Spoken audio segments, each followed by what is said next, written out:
অনেক সময় বাবা মায়ের জোর করে পছন্দের বাইরের বিয়ে এড়ানোর জন্য ছেলে মেয়ে কোর্ট ম্যারেজ করে থাকে। এটা তো আমি বলেছি, কোর্ট ম্যারেজ এটা হবে না।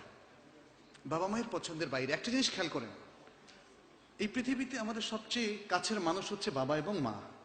সবচেয়ে বেশি অনেক বাবা মা তাদের ছেলেদের সাথে কিন্তু খুব ফ্র্যাঙ্ক থাকে না, কিন্তু তারপরও বলবো আপনার সবচেয়ে পৃথিবীতে কল্যাণ কামনা করে কে? আপনার মা এবং বাবা।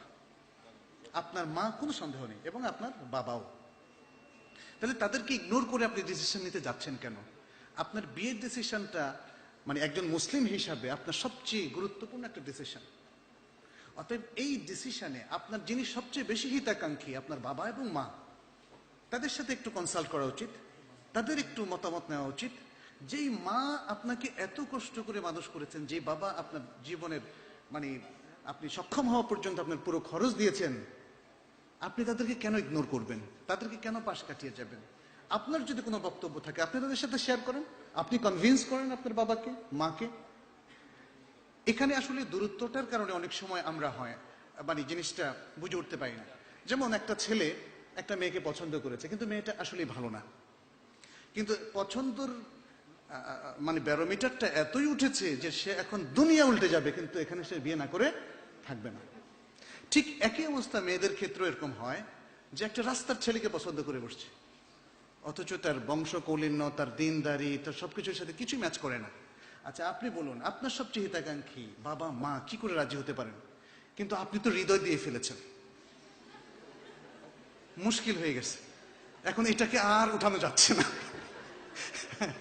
তো যাই হোক, এগুলো দেওয়ার আগেই ভাবতে হবে আমাদের যারা প্রিয় মানুষ তাদের সাথে অন্তত পছন্দের বিষয়টা করতে হবে। হৃদয়টা আল্লাহ তাআলা এই জন্য দেন নাই যে যাকে তাকে আপনি দিয়ে দিবেন, তাই না? এই হৃদয়টা প্রথম দিতে হবে আল্লাহকে, এই হৃদয়টা প্রথম দিতে হবে আল্লাহকে। এবং এই দেওয়াটা প্রমাণিত হবে যদি আল্লাহ এবং তার রাসূল সাল্লাল্লাহু আলাইহি সাল্লামের ইনস্ট্রাকশন মতো আমি চলি, তাইলে আল্লাহকে হৃদয় দেওয়াটা অর্থবহ হবে, কার্যকর হবে। আর আপনি যদি দাবি করেন না আমি আল্লাহকে হৃদয় দিয়েছি, কিন্তু হৃদয়টা পড়ে আছে আরেক জায়গায়, তাহলে তো মুশকিল, এগুলো থেকে আমাদের বেঁচে থাকতে হবে। এবং আমি মনে করি যে এখানে বাবা মায়ের সিদ্ধান্তটাকে আমাদের স্বাগত জানাতে হবে। আপনি যে কাঁচা বয়সে আছেন, আপনি অ্যাডোলেসেন্ট, আপনি কিশোর অথবা মাত্র তরুণ তরুণী হয়েছেন, আপনার চিন্তা ভাবনা অনেক ডিফিসিয়েন্ট, অনেক অপরিপক্ক, আপনি এখানে ভুল করার সম্ভাবনা অনেক বেশি। এই বিষয়গুলো আমাদের সন্তানদেরকে আমাদের বাবা মারা অথবা আমরা দেইনি। ফলে সন্তান ভাবছে যে আমার বাবা মা তো অনেক বড়, বুঝে না কিছু, আমার অন্তরের জ্বালা তো উনি বুঝবেন না। এই বিষয়গুলোর কারণে এরকম একটা ব্যারিয়ার তৈরি হয়।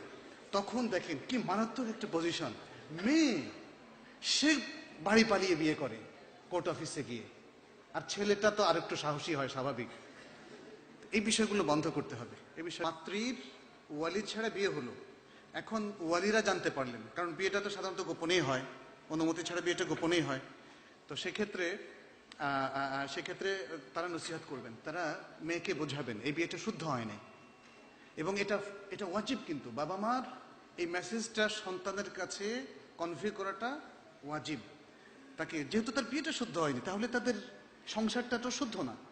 সেক্ষেত্রে তারা তাকে বুঝিয়ে শুনিয়ে কি করবেন, এখানে একটা বিষয় আছে। যেমন আমাদেরকে অনেকে জিজ্ঞেস করার পরে আমরা বলি, যদি দেখেন যে মেয়েটা শুনবেই না, তাহলে অনুমতিটা দিয়ে দেন। যে পথে সে পা বাড়াইছে আপনি তার জাহান্নামটা নিশ্চিত করেন না, তাকে অন্তত বাঁচার একটা সুযোগ করে দেন। আমার ব্যক্তিগত পরামর্শ হচ্ছে এটা। কারণ তাকে যদি ওই অবস্থায় রেখে দেন, আপনিও তাকে বাসা আসতে দিচ্ছেন না, তার সাথে সম্পর্ক নাই, তাহলে এই মেয়েটার তো জীবনটা জাহান্নাম হয়ে যাবে একদম পুরোপুরি। এই জাহান্নাম হওয়ার জন্য আপনিও কম দায়ী নন। প্রথম কথা হচ্ছে যে একটা ভালো দিনদার ফ্যামিলির মেয়ে এতটা অ্যাগ্রেসিভ হতে পারে না। এটা হয়েছে আপনার নেগলেন্সির কারণে, আপনার মন্দ তারবিয়তের কারণে, আপনার ভুলের কারণে। আপনি হয়তো অফিস করেছেন, মেয়ে দিন কি করেছে না করেছে এটার খোঁজ খবর রাখেননি। কারণ এটার একটা স্টেজ আছে।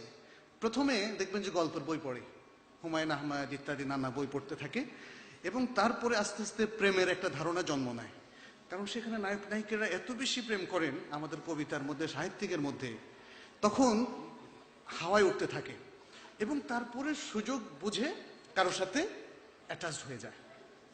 এবং তারপরে এই যে স্টেজটা হলো, আপনার কিন্তু খবর নাই, আপনার আমার কোনো খবর নাই, ফলে তখন আর আপনি তো লাগামটা টেনে ধরতে পারবেন না।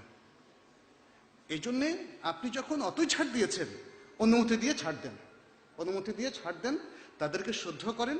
আপনার মেয়ের জামাই যদি অত পছন্দ দিয়ে নেওয়া হয়, তাহলে তাকে দিনদারির জন্য কিছু লেসন দেন, ট্রেনিং দেন, আমাদের এই সমস্ত কোর্সে নিয়ে আসেন।